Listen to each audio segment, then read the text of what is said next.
All right, magic makers, welcome to another show. And today I wanted to talk about nutrition mistakes to avoid. In a previous episode, we talked about, the overall fitness mistakes that you're making. But today I really want to take a nice deep dive. That's what I'm looking for. A nice deep dive into the nutrition mistakes that you might be making. And, this is not pointing fingers. Like for me, I know you want to know all the poop, right? And not only am I going to point out the nutrition poop on the carpet, but I'm also going to say, how do you clean it up? Okay. So this is why this episode was inspired by a conversation that I had with a client. And so I know that many of you think that it's about grabbing that old nutrition rule book that you followed and dusting it off and just, finding success. And I get it, right? 10 years ago, you found success by counting macros or dropping X number of calories or carbs or sugar. And maybe you've heard of other people finding success. And so why wouldn't you find success, right? It makes absolute sense. Like if Sally could do it, why the heck can't I do it? And this is where I'm going to ask you, have you fully considered how much your life has changed since the last time you dusted off that playbook, right? The client that I'm referring to is that back then she was 30 years old. Now she's 40 years old with 3 kids. Life's a little different when you're 30 and single, 40 and 3 kids, right? Now, how many times, and then how many times have you dusted off that playbook? What is your success rate? Meaning, how long did you run the program, right? Did you go 30 days hard? And then you're like, oh crap, on day 31, you couldn't hang it anymore? Or, how long did you go before you pulled the plug and quit? And I asked this question because we're always looking for evidence, right? Evidence that this is going to work. And that's why we pull out that old damn rule book, because it is evidence that in the past I've had success with this. So past success should equal future success, except for when it comes to nutrition, right? Most women over 40 think that it's all about trying hard, right? Going big, going home. And this is the best analogy I can think about it. Like, have you ever put water into a bucket with a small hole?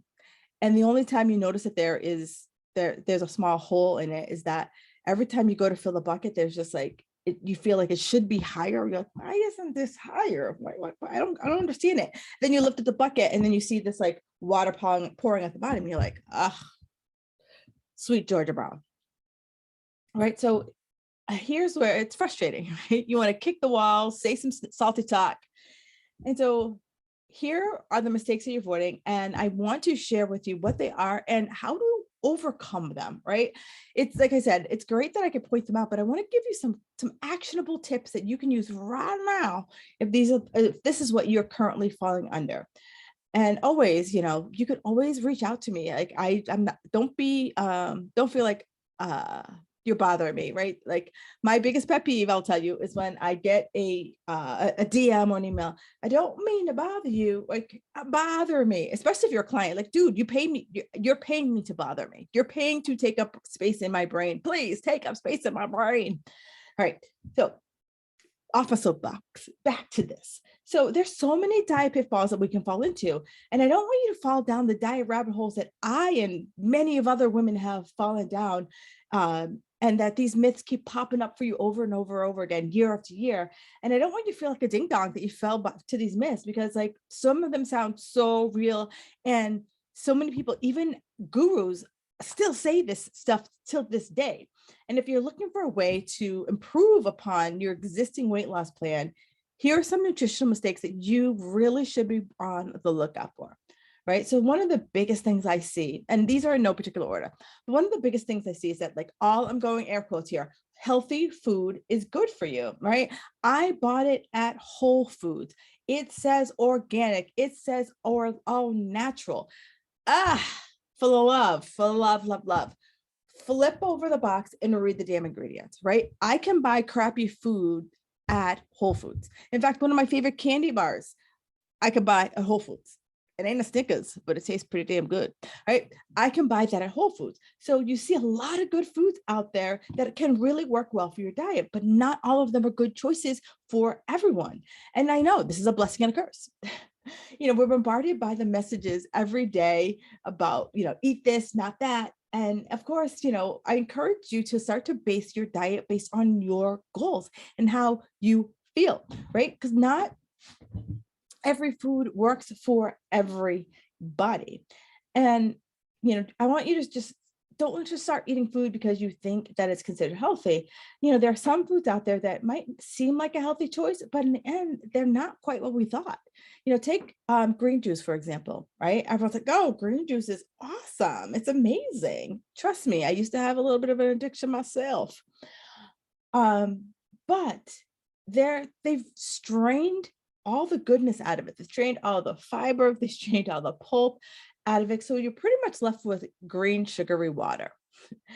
And that goes right into your bloodstream and causes an insulin spike. Now, if I really want to have a green juice, I really want you to look at the ingredients of that green juice.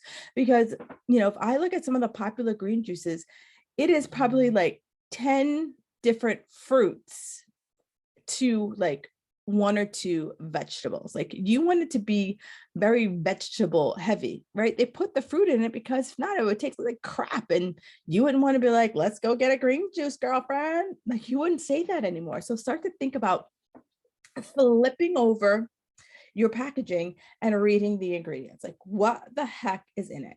And when I read the ingredients, the first ingredient has the most, the last ingredient has the least. All right. So read from top to bottom. And when I say ingredients, I mean, what physically is in it, not like it has 10 grams of carbs, 20 grams of this, blah, blah, blah. No, that's a food label. I'm talking like specifically what made this product. The second thing is that we start to get results, we start to dramatically slash our calories.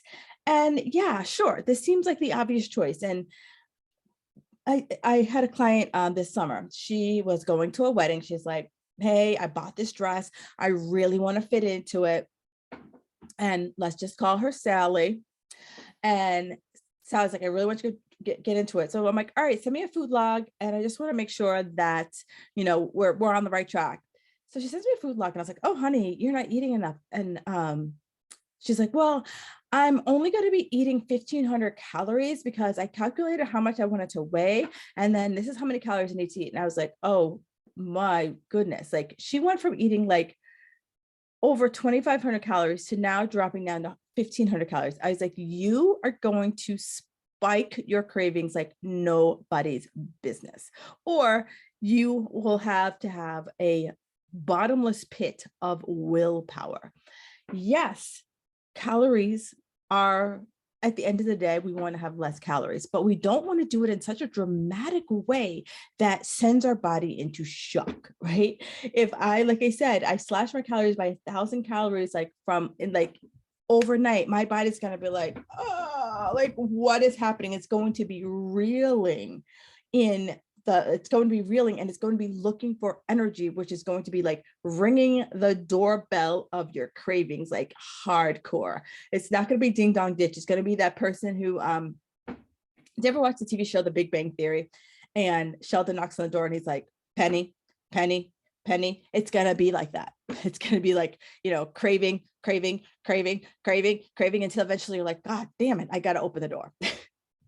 Right. So well, in theory, yes, that's what makes sense, but our bodies don't function like that, right? Our bodies aren't much as a calculator as we think. It's more like a dimmer switch, right? We want to slowly dimmer down the calories so that we don't dramatically take our body out of homeostasis, right? Our body is always looking to find a way to balance it. And especially if I go with a dramatic calorie drop, then bump up my exercise by like, multiple hours, multiple, efforts at it, my body's going to be like reeling from what to do. So start to think about, like I said, it's like a dimmer switch. So start to think about like modifying what you're eating, right? Take a good hard look. What are the foods that I'm eating? Am I making smarter choices?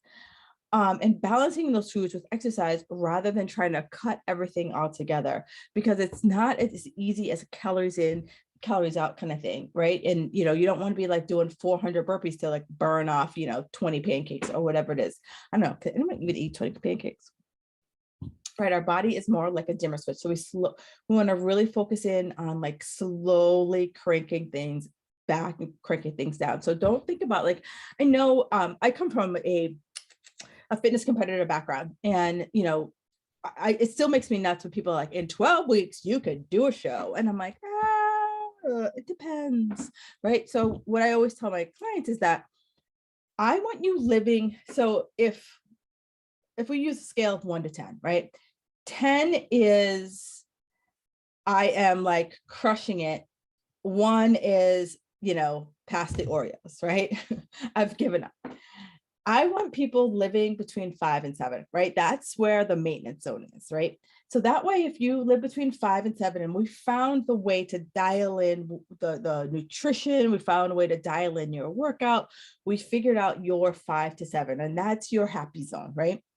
So then when you say to me, hey, I have a wedding or a vacation or just something I'm special, I want to, amp up my body for, then we could turn up the dial a little bit. So we're pretty much going from like 5 to like 8 or 9, right? So that it's not this like radical, shift or jump.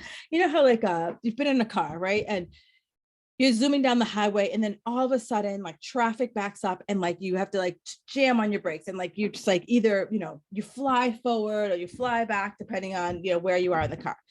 That's what we do to our bodies when we just make these like sudden moves, where if I know like, okay, yeah, it's say it's January, all right, I know that in April I'm going on vacation. All right, girl, let's start to look at your nutrition now, so that we can see if there's any like fluff in there that we can start to like pull out a little bit here, right? So that it's just this like tiptoe into our new way of life versus like, slamming on the brakes, and like rearing off to the diet exit. All right. Which leads me into, some of us feel like I can never have a cheat meal. Like if I do, I am going to lose my stuff, right?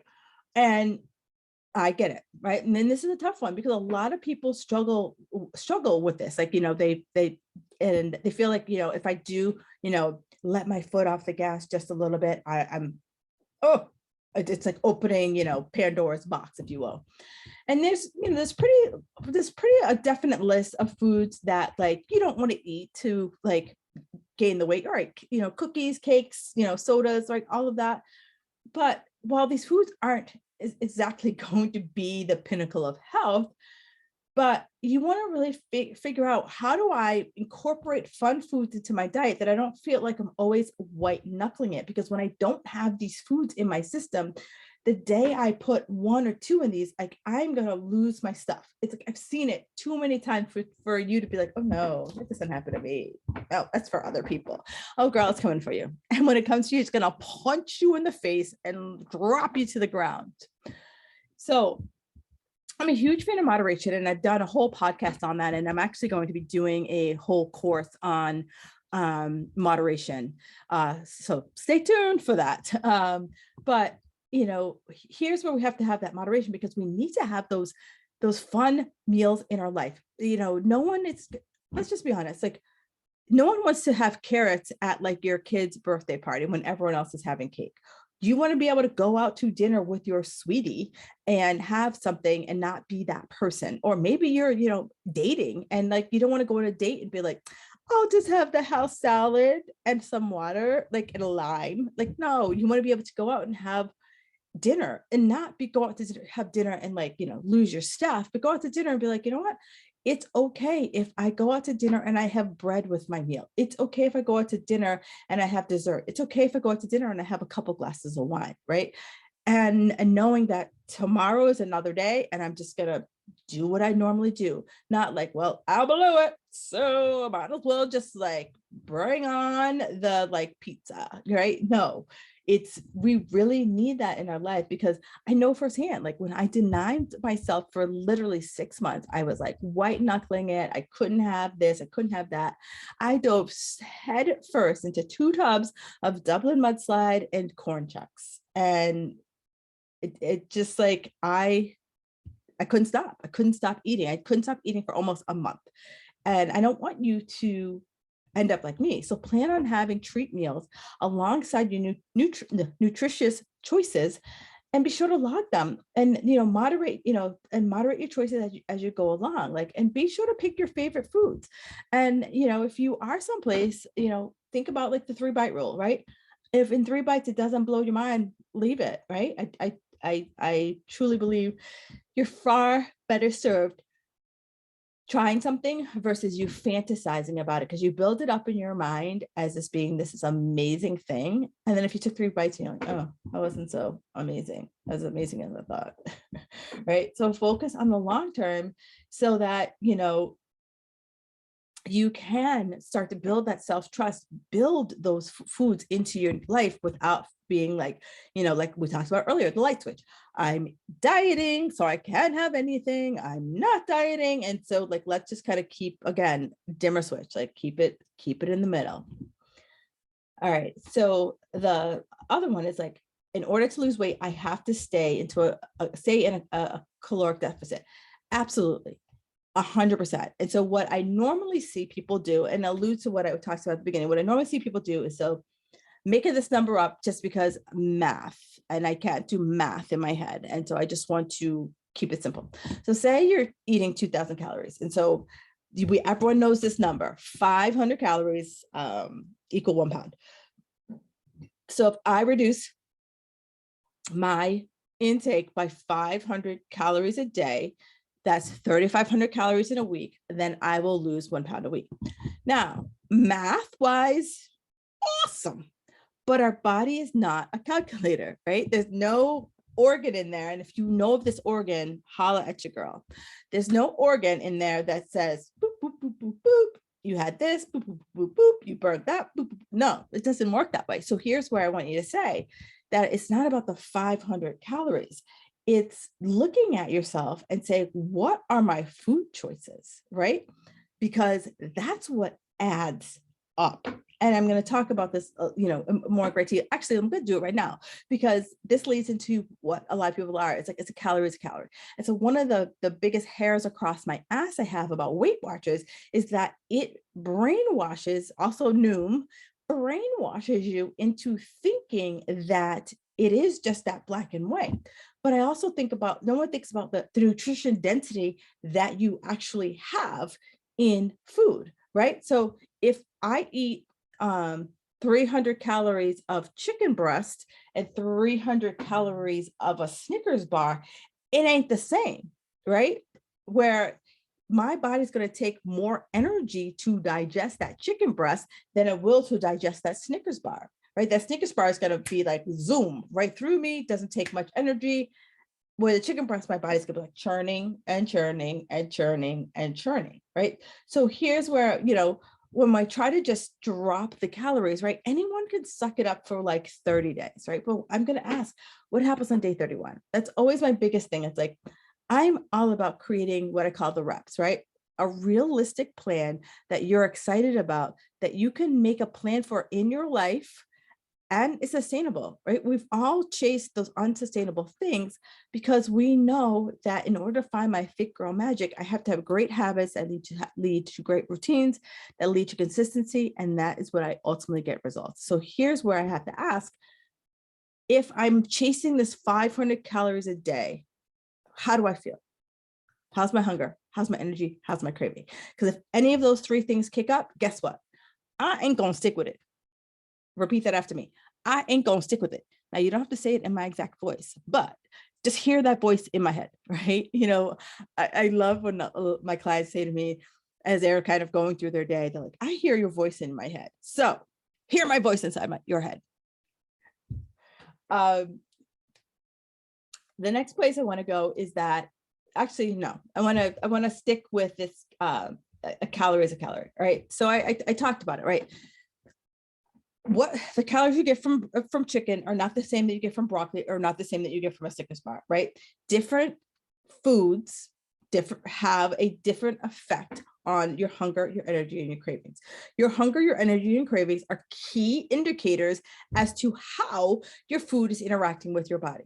If I feel that I'm always hungry, the first thing I'm always going to ask my client is, what are you eating?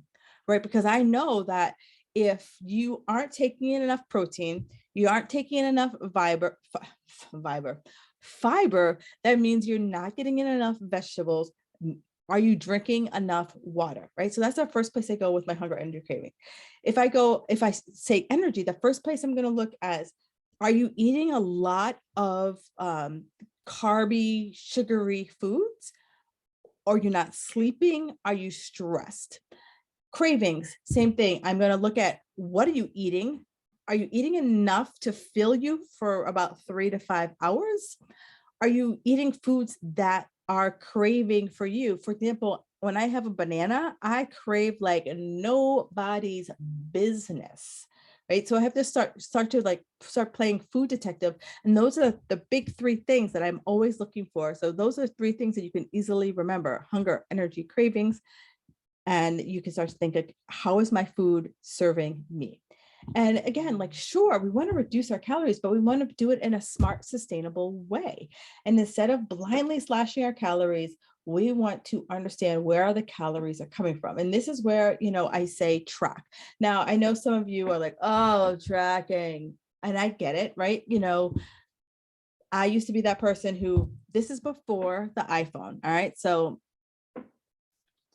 bear with me, people who haven't tracked it before the iPhone.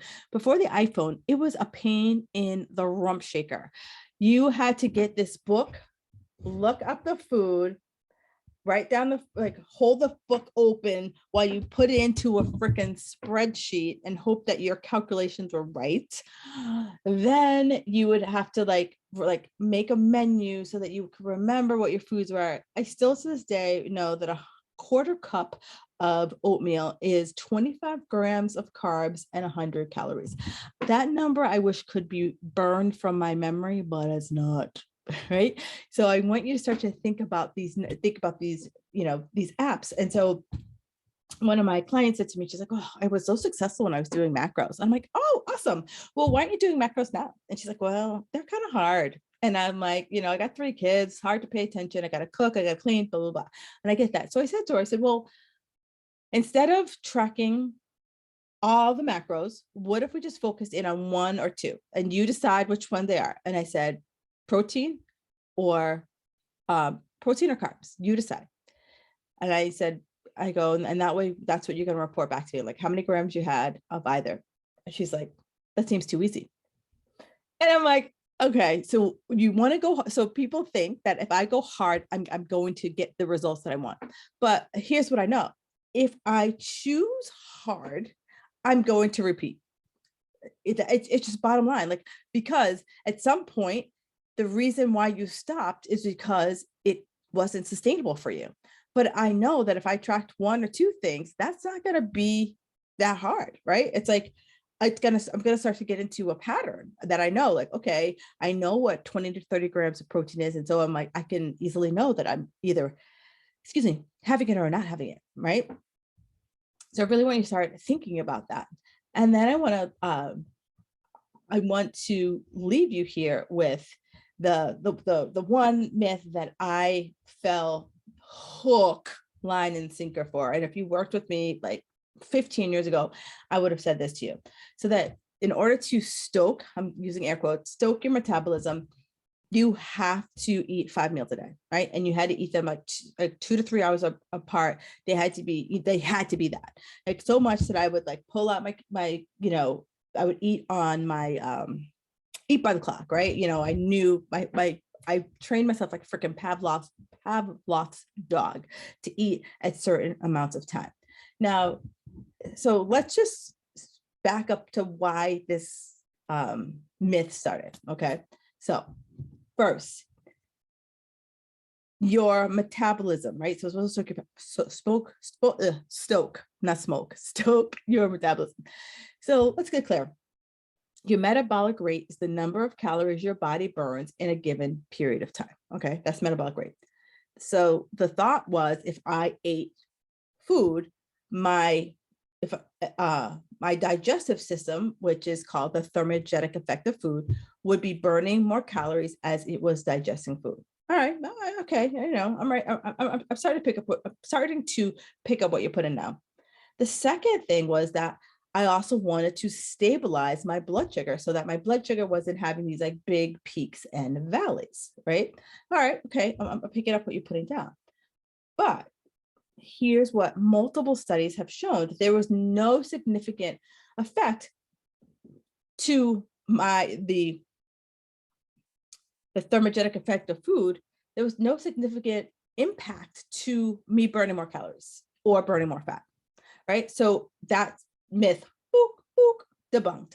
Second thing, when they looked at our blood sugar levels, is that as we kept stoking the fire with food, it kept the door open from our pancreas to always send out insulin. So the door had trouble, never really fully closed, because we kept our feeding window open all the time. So we never fully digested all the food we just took in a few hours ago, right? So again, another myth debunked. And this is what happened to me. I was eating too much good food. And slowly but surely, I deregulated what my leptin. Like, my body just did not understand when I was hungry, because it was timed to eat at a certain intervals. And so I know now many of you are like, ask me about intermittent fasting. Intermittent fasting is a short-term way for you to start to really get in tune with your hunger. The other way I tell people is that if I start to feel hungry, wait like 10 minutes, right? Give it 10 minutes and to really understand, are you hungry, or is it because you've trained yourself to eat at 10:30, or you trained yourself to eat at 2, right? Versus like, okay, I'm hungry. And it's like playing with it, because I don't want you to get too hungry, because when you get too hungry, you get crazy and you're like, move out of the way. I'm going to eat whatever is not nailed down. I don't want that for you. But what I'm trying to find is like you to reset your hunger. And I feel that intermittent fasting can do that for you, but intermittent fasting is not the end all be all, right? Because I can still, if I'm, again, making this number up, if I'm already eating 2,000 calories, it's really easy for me to take 2,000 calories and like cram it into whatever feeding window that I have chosen. All right. And so I'm going to give you this radical approach. All right. This radical approach to eating. This is going to sum up this entire show in two thoughts. Ready? Okay. Buckle up. 1, eat when you're hungry. Ooh, what? Did she say that? I did say that. Eat when you're hungry. Stop when you're full. Holy crap. Even if that means leaving food on your plate. Now, I know some people have been, indoctrinated in that they're starving children and insert the country that someone's starving, right? But leave food on your plate. I've always left food on my plate. And I remember when I first started dating my husband, he would always be like, you always leave food on your plate. And I was like, I never really paid attention to it. I was like, I'm not hungry. Like, so I'm not going to eat it. Right. And so I want you to really start looking at that and really start to really like hone that in. I'm only going to eat when I'm hungry, and I'm going to stop when I'm full. And so, as I wrap up this show, I just want to say, do you want to keep falling for these myths and, not hitting your weight loss goals, getting frustrated with yourself? Or do you want to finally understand how nutrition works and how to cut through all the noise and the hullabaloo about what's healthy and not healthy, so you can finally start to make smart choices for yourself every single day? Well, that's why I created Reboot Nutrition. It is a program designed to help you break the cycle of yo-yo dieting and teach you how to create a customized plan that fits into your lifestyle, so you can finally lose the weight and keep it off, right? So many people are like, Kim, how do you know all this stuff? I'm going to teach you all the stuff I know, right? So I'm going to break it down for you so that you understand what the heck is protein and why should I give a crap about it. Then we're going to talk about, everyone's like, oh, I want to be plant-based, I want to be vegan. Okay, what exactly is it? How do you not be a carboholic on it? How do my lifestyle factors factor into my weight loss? And so many people will put their stress and their sleep on the shelf and be like, oh, it has nothing to do with why I can't lose these last 10 pounds. Girlfriend, it's got everything to do why you can't lose these last 10 pounds. We'll also talk about moderation, right? Some people are like, oh, I can't have any like fun foods because I lose my stuff. Well, we're going to talk all about that and reboot nutrition. So there is a link in the show notes. Check it out, because I'm sure many of you can benefit from attending this 14-week course where I just unpack it all. And it's just being inside my brain, might be a little scary in there, but being inside my brain and helping you navigate today's nutritional footprint. All right, ladies, have a fabulous day, and I will talk to you next week.